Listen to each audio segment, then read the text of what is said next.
आएगी, इस पर भी संशय बना हुआ है। G24/7 न्यूज के लिए ब्यूरो रिपोर्ट।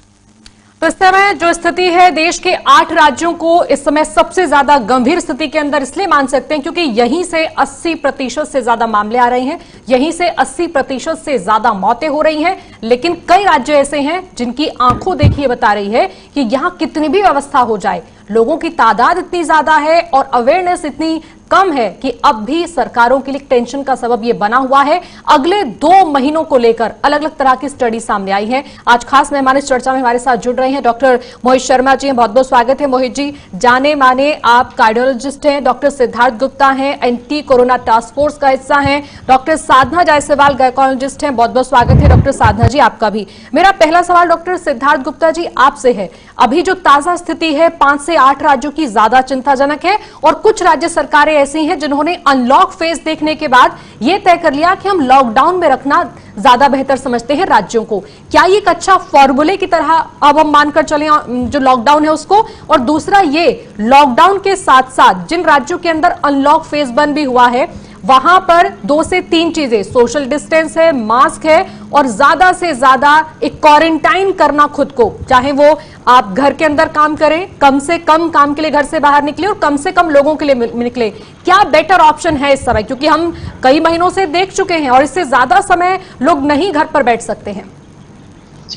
प्रियंका जी नमस्कार। मैं G24/7 के माध्यम से यही कहना चाहूंगा कि सबसे पहले हम इस पॉजिटिविटी के साथ शुरू करते हैं कि आज हमारा जो देश है 4th highest recovery in the world भी है, जहाँ के रिकवरी रेट इस समय 58% है।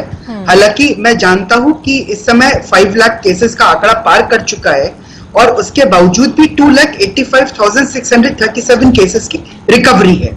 अब जहां तक केसेस का मामला है जो बढ़ रहे हैं, क्योंकि मास टेस्टिंग शुरू हो गई है। मास टेस्टिंग शुरू होने के साथ साथ मैं पहले भी आपके शो में बता चुका हूं कि जैसे जैसे हम केसेस को डिटेक्ट करेंगे तो हमें पता लगेगा कि कितने केसेस कंफर्म्ड हैं और कितने केसेस हमारे साइलेंट कैरियर्स है उसके अंदर कितने साइलेंट कैरियर्स हैं। अब जब हमारे केसेस अनलॉकडाउन फेज 1 में अब हम लोग खत्म होने वाला है और अनलॉकडाउन फेज 2 के दूसरे चरण को जब हम एंटर कर रहे हैं, तो मैं यही बोलूंगा कि जो केसेस जो आइसोलेशन में जो जाना चाहते हैं, जो क्वारंटीन में जाना चाहते हैं, अब वो बेसिकली क्वारंटाइन में रहें, अपने घर में रहना चाहे तो घर में रहें। इस समय दिल्ली में भी आज की मैं न्यूज बताना चाहूंगा, माननीय गृह मंत्री साहब और मुख्यमंत्री साहब ने बहुत बड़ा दिल्ली का हाईएस्ट रिकवरी बेड सेंटर को आज इनॉग्रेट करा है। तो चॉइस पब्लिक के पास भी है, ये बेड की मैं कमी नहीं बोल सकता। दिल्ली को लेकर जो आज एक कवायद शुरू हुई है उसको भी थोड़ा डिटेल से हमारे ऑडियंस को बताएं कि सीरोलॉजिकल सर्वे ये किस तरह से मदद करेगा कोरोना से निपटने के लिए या काबू करने के लिए, कैसे काम करेगा ये? जी, कोरोना से निपटने के लिए तो हम सब प्रतिबद्ध ही हैं। हम जब कोरोना वॉरियर है, हम सब जो डॉक्टर हैं, हेल्थ केयर फ्रेटर्निटी है, हम सब तो यही चाहते हैं कि हमारा रिकवरी रेट और बढ़े। एक वो टाइम था जब हमारा रिकवरी रेट 10% होता था और आज की डेट में 58% रिकवरी रेट पर है, जहां पे डबलिंग रेट की बात हुई थी। डबलिंग रेट तो भी थोड़ा कम हुआ है। केसेस का इजाफा इसीलिए हो रहा है क्योंकि मास टेस्टिंग शुरू हो चुकी है। और सेकेंडली अब हम यही अपने दर्शकों को यही बताना चाहेंगे कि केसेस ठीक भी हो रहे हैं, प्रिकॉशनरी भी ठीक हो रहे हैं। जो जाने माने आज आपके साथ पैनल में कार्डियोलॉजिस्ट भी जुड़े हुए हैं, तो वो भी आई एम श्योर कि वो भी बहुत अच्छे इनपुट्स के साथ आज आपको हमारे ऑडियंस को बताएंगे। पर जहां तक जुलाई की बात है, अब जो महीना जो आने वाला है उसमें हम यह जरूर देख सकते हैं कि केसेस का जो पीक है वो जरूर टच करेगा। आईसीएमआर ने इस बात का प्रेडिक्ट करा था, क्योंकि आईसीएमआर की भी प्रेडिक्शन ये थी। पर जहां तक अगर केसेस का आंकड़ा बढ़ भी रहा तो रिकवरी भी, रिकवरी रेट बहुत बेहतर हुआ है पिछले 1 महीने के दौरान। लेकिन पिछले 1 महीने में ही जून के 26 दिनों को अगर आप देखें गौर से, तो इतनी तेजी से कोरोना बढ़ा है जिसके पीछे हम कई चीजों को जिम्मेदार मानते हैं कि आप घर के बाहर निकले बड़ी तादाद में, सर्विसेज शुरू हुई है, कामकाज शुरू हुए शायद इस वजह से, लेकिन टेस्टिंग बहुत बड़े पैमाने पर बढ़ी है। डॉक्टर मोहित शर्मा, बहुत ज्यादा लोगों के मन में डर इस बात को लेकर रहता है कि अब अगर पीक आने वाला है या जिस रफ्तार से कोरोना बढ़ रहा है उसमें पहले से जो बीमार लोग हैं, किसी गंभीर बीमारी का सामना कर रहे हैं, अब उनको क्या करना है? एक चीज मैंने आज मैं जानना चाहूंगी, आप भी हमारे दर्शकों को बताएं। कुछ देशों के अंदर एक कवायद शुरू हुई है कि आप सिंगल मास्क नहीं डबल मास्क रखिए। एक हैवी ड्यूटी मास्क है, दूसरा सर्जिकल मास्क है। ये किन परिस्थितियों के लिए होता है और क्या जो मास्क हम लोग इस्तेमाल कर रहे हैं वो हर किसी के लिए एक जैसा मास्क जरूरी है? गंभीर बीमारी से कोई पीड़ित है, यंगस्टर है, इम्यूनिटी अच्छी है, नहीं है, या उससे कोई फर्क नहीं पड़ता इन सब पर?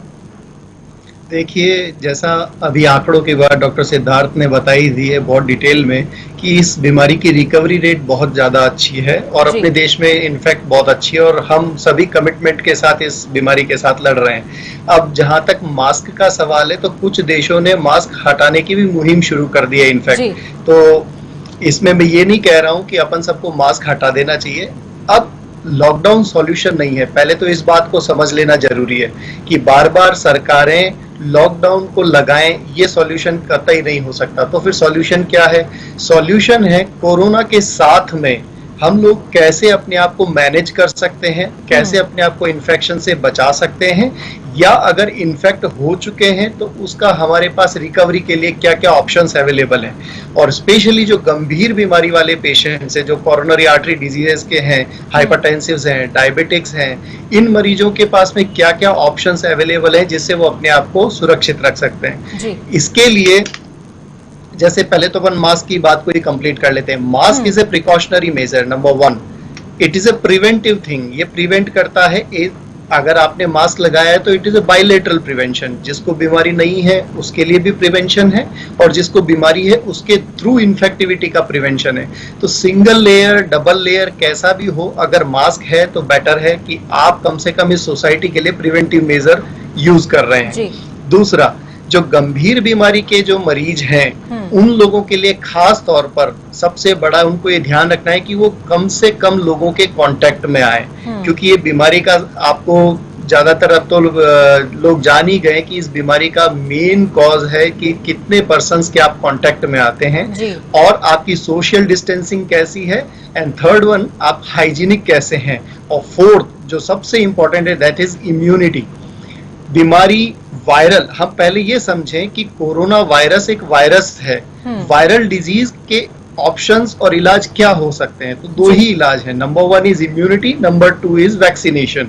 वैक्सीन के ऊपर पूरी दुनिया काम कर रही है और इम्यूनिटी के ऊपर हमारे पास बहुत सारे ऑप्शंस अवेलेबल हैं। स्पेशली जो भारत जिसे हम कहते हैं, इंडिया जैसे देश में, यहाँ पर लोग प्रयोग बहुत प्राचीन काल से करते मोहित शर्मा जी, अगर शॉर्ट में इस चीज को हम बता पाए दर्शकों को कि हम देख रहे हैं बाजार के अंदर, डिजिटल प्लेटफॉर्म्स पर भी और कई जगह पर इम्यूनिटी बढ़ाने के लिए कुछ प्रोडक्ट्स आ गए हैं। क्या इम्यूनिटी कोई ऐसी चीज है जिसको आप तुरंत खाने से बढ़ा सकते हैं 8 दिन 10 दिन में, या ये ऐसा प्रोसेस है कि जिसके पास अच्छी इम्यूनिटी है वो उसको प्रोटेक्ट कर सकती है, इमीडिएटली बढ़ नहीं सकती है? देखो, इम्यूनिटी बढ़ाना एक तरह से एक लेमन टर्म कह सकते हो, ये टर्म बिल्कुल गलत है, ऐसा नहीं होता है। लेकिन हाँ, हमारी रोग प्रतिरोधक क्षमता को हम इस एक्सटेंट तक ले जा सकते हैं कि नॉर्मल वायरस या किसी भी प्रकार की बीमारी से हम अपने आप को बचा सकते हैं। तो उसके लिए क्या उपाय हैं? उसके लिए मैं आपको एक सिंपल ऑपोजिट वैल्यू देता हूं। जैसे एक प्राणवान व्यक्ति है और एक निष्प्राण व्यक्ति। निष्प्राण मीन्स डेड बॉडी, प्राणवानी immune and a healthy person. What exactly in योग वशिष्ठ, महर्षि वशिष्ठ says स्वस्थ, जो स्व में स्थित है वो स्वस्थ है। अब कैसे है? तो इसके लिए मेरा तो सिंपल सा एक आप लोगों के लिए JK 24/7 के माध्यम से मैं कहूंगा, जो लोग भी अपने घर पर हैं, लोगों से डिस्टेंस मेंटेन कर रखे हैं, बीमारी ऑलरेडी हो चुकी है, वो भी अपने घर पर थोड़ा थोड़ा समय निकाल के ध्यान करें, प्राणायाम करें। ऑनलाइन कोर्सेज हैं इसके लिए, सुदर्शन क्रिया है, बहुत सारे ऐसे कोर्सेज हैं जिसके माध्यम से आप अपनी इम्यूनिटी लेवल को एक इस ऑप्टिमाइज लेवल तक लेकर आ सकते हैं कि इस बीमारी से आप बच सकते हैं। स्पेशली गंभीर की ही मैं बात कर रहा हूं, क्योंकि गंभीर बीमारी वाले मरीजों को इस कोरोना के संक्रमण के बाद में मृत्यु का खतरा बनता है। अदरवाइज आपके और मेरे जैसे स्वस्थ लोग तो एसिम्प्टोमेटिक होकर के वो अपने आप ठीक भी हो जाने वाले हैं। तो मैं इस चैनल के माध्यम से स्पेशली, क्योंकि इस बीमारी की रिकवरी रेट बहुत अच्छी है, मृत्यु दर पर ध्यान न दें और भ्रम और भय का जो फियर और एंजाइटी का जो अच्छा खासा माहौल बना हुआ है, उस माहौल पे जाने की जगह अपने पर काम करें, सोशल डिस्टेंसिंग मेंटेन करें, प्लस हाइजीन प्रॉपर रखें, साथ में सबसे घर बड़ा पर फॉर्मूला थोड़े यही समय है कि जो डे 1 से बताया जा रहा है कि जितना सोशल डिस्टेंस, मास्क का इस्तेमाल आप करेंगे, इससे बड़ा कोई तरकीब या इलाज अभी है नहीं। कई देश ढूंढ रहे हैं इलाज, लेकिन किसी को बहुत बड़ी कामयाबी नहीं मिली है। लेकिन डॉक्टर साधना, इस समय बहुत सारी तादाद ऐसी फीमेल की है, या तो प्रेग्नेंट है या नॉट वेल की कैटेगरी में है, उनके लिए कुछ महीने तो निकल गए हैं, लेकिन अगले कुछ महीनों में भी कोरोना कम रहेगा ये कहा नहीं जा सकता है। क्या चेंजेस आपको लग रहा है इस समय महिलाओं के स्वास्थ्य के अंदर जो आ रहे हैं उनसे वो डील कर सकती हैं? क्योंकि एक चीज ये भी है कि फैमिली संभालना या रिस्पॉन्सिबिलिटी संभालना सब चीजों का, और अगर कोई प्रेग्नेंट फीमेल है तो अप डाउन करना, हॉस्पिटल जाना, चेकअप्स, ये सब चीजें, मेंटल हैरेसमेंट की भी शिकायतें आई हैं। उन सबको किस तरह से आप बताएंगे कि क्या जरूरी है इस समय कोरोना काल में? महिलाओं के साथ इस वक्त काफी ज्यादा ध्यान रखना है। पहले तो मैं गर्भवती महिलाओं के लिए बात करूंगी कि प्रेगनेंसी में जरा भी घबराने की जरूरत नहीं है। उनकी इम्यूनिटी वैसे ही है जैसे एक सामान्य आदमी की है। अच्छा, ये भी मैं बताना चाहूंगी आपके चैनल के माध्यम से, अभी हमारे पास सफिशिएंट एविडेंस नहीं है जो बता पाए कि इनको अबॉर्शन के चांसेस ज्यादा है। अगर कोरोना हो भी गया तो क्या उनको अबॉर्शन ज्यादा हो सकता है? नहीं, ऐसा नहीं है। सेकेंडली, अगर कोरोना हो भी गया तो वर्टिकल ट्रांसमिशन का कोई एविडेंस नहीं है, मतलब आपके बच्चे को भी नहीं होगा। एंड थर्डली, अगर हो गया तो बच्चे में भी कोई भी कंजेनिटल एब्नॉर्मलिटी का कोई एविडेंस नहीं है। तो पहले तो ये बिल्कुल ना घबराएं कि हाँ अगर हमें हो जाएगा तो हम क्या करेंगे। सेकेंडली, हमको ना हो कोरोना, उसके लिए very important thing is that कि आपको अपना, जैसे अभी डॉक्टर मोहित, डॉक्टर सिद्धार्थ ने बताया कि हमें अपनी पॉजिटिविटी बना के रखनी है, सकारात्मक सोच, हेल्दी डाइट, और वही 3 चीजें जो सब लोग बता रहे हैं, social distancing, mask and hand hygiene. साथ में घर में विजिटर्स को बहुत कम से कम रखें। अच्छा, अभी क्या है कि प्रेगनेंसी में देखिए आपको डॉक्टर से कंसल्टेशन बहुत जरूरी है, तो टेली कंसल्टेशन बहुत अच्छा हो रहा है। और अगर आपकी प्रेगनेंसी नॉर्मल है तो सिर्फ आपको एक बार 12 वीक्स पे जो हम अल्ट्रासाउंड भी बड़े मिनिमम बता रहे हैं, जो सामान्यतः हम 5 अल्ट्रासाउंड करते हैं 9 महीने में, लेकिन अभी हम बता रहे हैं कि सिर्फ 2 अल्ट्रासाउंड बहुत जरूरी है। एक 12 वीक्स पे है जो एंटी स्कैन कहते हैं, एंड सेकेंडली है 20 वीक्स पे जो हमारा एनामली स्कैन होता है। अदरवाइज आप डॉक्टर से वीडियो कॉलिंग पर कंसल्टेशन करके आप आराम से उनसे सुझाव ले सकते हैं, जरा भी घबराने की जरूरत नहीं है। जो आपने बताया कि हाँ गर्ल्स के साथ बहुत प्रॉब्लम हो रही है, अभी क्या हो गया है कि एक तो अनवांटेड प्रेगनेंसीज बहुत ज्यादा हो रही है, तो हमारे पास ऐसे केसेस बहुत आ रहे हैं कि जिसमें वो सेल्फ इंटेक करके अबॉर्शन पिल्स ले रही हैं, उनके कॉम्प्लिकेशंस हो रहे हैं। उसको हमको बहुत ध्यान देना है कि किस तरीके से हमें इस चीज में ज्यादा नहीं जाना है, और डॉक्टर से ज्यादा आप वीडियो कॉलिंग पर ही संपर्क रखें और हॉस्पिटल ना जाएं, वो बेहतर है। लेकिन जरा भी घबराने की बात नहीं है, आपकी इम्यूनिटी बढ़ सकती है, प्रॉपर डाइट। एंड अगेन फिर मैं बोलूंगी, जैसे डॉक्टर मोहित ने बताया, मैं भी पिछले अपने क्लिनिकल कंसल्टेशन में, मैं पिछले 15 साल से अपने प्रेग्नेंट महिलाओं को प्राणायाम, ध्यान में खुद सिखाती हूँ। And what I have seen कि जब वो मेडिटेशन करती हैं तो उनका आत्मबल और पॉजिटिविटी बहुत बढ़ती है, जो इम्यूनिटी बढ़ाने में बहुत सहायक है। और डाइट पे बहुत ख्याल रखना। और पिछले 3 महीनों के दौरान तो बहुत ज्यादा लोगों का रूटीन भी बदल गया है, वो आदतें बदल गई हैं जिसमें आपको रोजाना ऑफिस जाना है या बहुत ज्यादा आपको टाइम बाहर स्पेंड करना है, तो लिमिटेड चीजों के लिए घर से बाहर निकलते हैं। लेकिन सिद्धार्थ गुप्ता जी, एक और भी चीज है यहाँ, कई देश ऐसे हैं जिन्होंने लॉकडाउन खोला, राहत दी, लेकिन हम देख रहे हैं कि बहुत सारे देशों के अंदर अभी फ्लाइट्स बंद हैं, जिस तरह से एक दूसरे देश के अंदर आवाजाही बंद है, हमारे देश में मेट्रो बंद है और बहुत सारी सर्विसेज हैं, स्कूल बंद पड़े हुए हैं अभी। अगर अगले जुलाई और अगस्त को भी हम देखें, 2 महीने भी अगर हम देखें, क्या ये इसी तरह की परिस्थिति है कि ये सब चीजें बंद रहेंगी और कुछ कुछ अनलॉक रहेगा तो हम इस सिचुएशन को कंट्रोल कर पाएंगे? या लगता है कि अगर 1 जुलाई को सब खुल भी जाएगा तो कोई परेशानी की बात नहीं है? वे में खुलेगा। अगर हम इंटरनेशनली बात करते हैं, मेरे भी काफी मित्र हैं जिनसे मैं आपके शो में आने से पहले बात कर रहा था, जॉर्जिया यूनाइटेड स्टेट्स में है आशु सिंधु जी, तो वो भी यही कह रहे थे कि इस समय गवर्नमेंट प्रमोट कर रही है कि आप अपने वर्क पे धीरे धीरे एनकरेज कर रही है आने के लिए वर्क प्लेस पे, पर ऐसा नहीं कि सब सारे एम्प्लॉयज को इकट्ठे बुला लिया जाएगा, प्लान्ड वे में ही बुलाया जाएगा। अगर हम ग्रेट ब्रिटेन की बात करते हैं, यूनाइटेड किंगडम की बात करते हैं, तो वहां की गवर्नमेंट भी एनकरेज कर रही है एम्प्लॉयज को वापस बुलाने के लिए।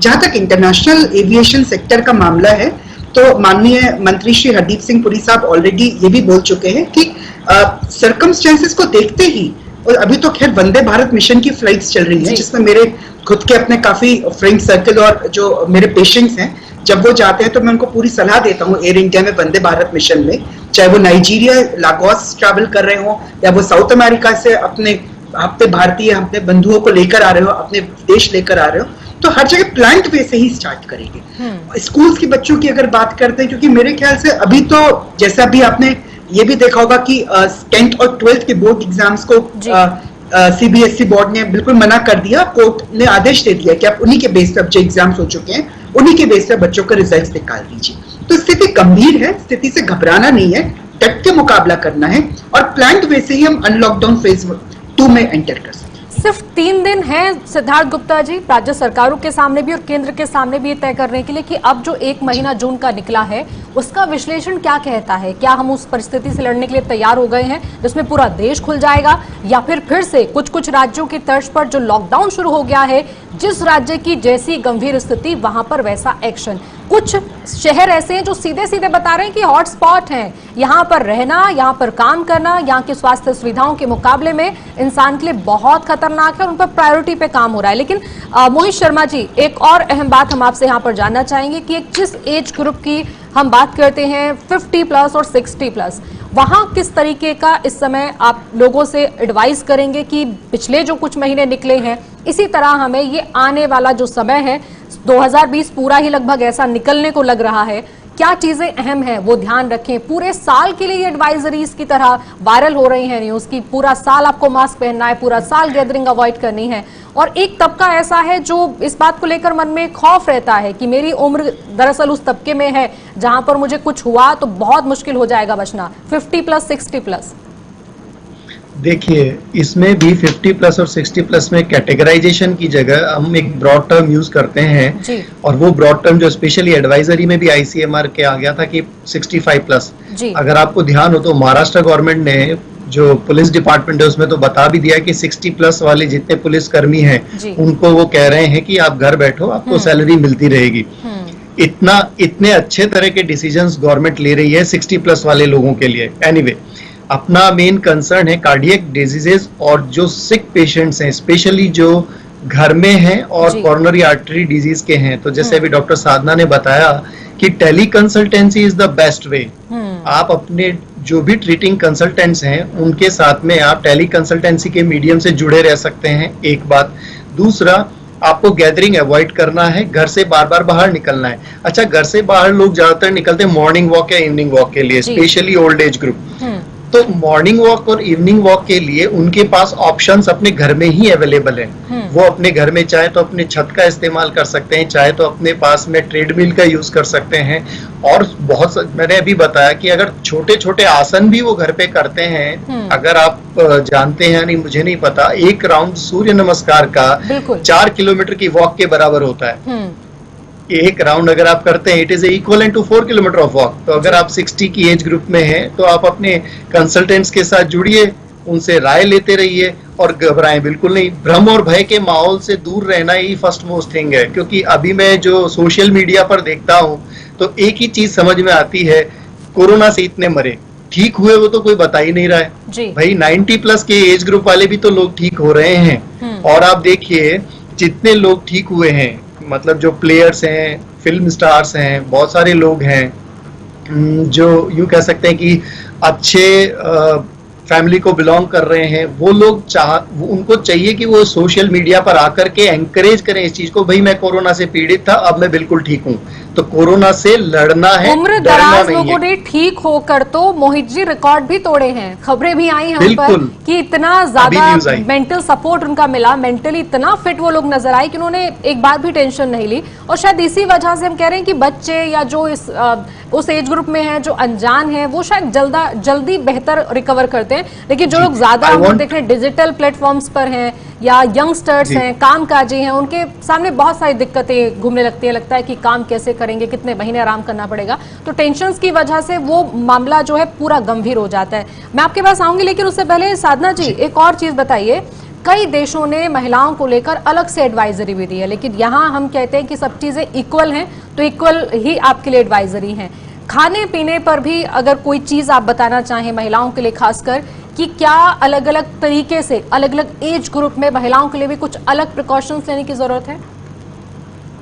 एक तो उनका हमारा आरएम की सप्लाई बहुत अच्छी होनी चाहिए। Fresh fruits and salads, vegetables हो गए, स्टील खाना बिल्कुल ना खाएं। और अपने आप को हाइड्रेशन बहुत जरूरी है, गर्मी बहुत ज्यादा हो रही है, नॉर्थ इंडिया में तो बहुत है, और आपको अपने आप को हाइड्रेट बहुत अच्छे से करना है, पानी ज्यादा लेना है, प्रोटीन की मात्रा आपको बढ़ानी पड़ेगी, because protein is again your immunity booster. तो iron, protein and fresh fruits आपको लेना है। साथ में मैं कहूंगी मेंटल हेल्थ, जैसे अभी आपने बताया कि एक महिला को घर की सबकी जिम्मेदारी लेनी है, उसने अपने बच्चों को भी देखना है, ग्रैंड पेरेंट्स को भी देखना है और अपने फैमिली को भी देखना है।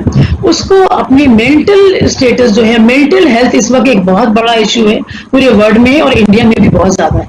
और अभी देखिए WHO ने प्रेडिक्ट किया है कि इस पेंडेमिक के बाद mental health will be another pandemic. तो हमें अभी से इसकी तैयारी करनी है कि फिर महिलाओं को बहुत ही सकारात्मक सोच के साथ और आत्मबल बढ़ाने के साथ साथ अपने प्राणायाम और ध्यान और अपनी प्रॉपर डाइट। देखो परिवार को देखने के साथ में क्या होता है कि अपने आप को वो भूल जाती हैं, ये बहुत ही सहज है, महिलाओं का ये स्वभाव है, लेकिन उनको अपना ख्याल रखना बहुत जरूरी है बिकॉज वही घर की मेन केंद्र है। तो अपना ख्याल रखते हुए अपनी शारीरिक और मानसिक दोनों को ही उनको स्ट्रॉन्ग करना पड़ेगा। और यही वो चीजें हैं जो बताती हैं कि अब आने वाले कुछ महीने आपको कुछ ऐसे ही बिताना है अपनी जिंदगी के अंदर। हर दिन को समझ लीजिए कि क्वारंटाइन की तरह हो गई है, लेकिन इसमें भी कुछ अच्छी चीजें ढूंढिए जो आपको मेंटली फिट रखती हैं।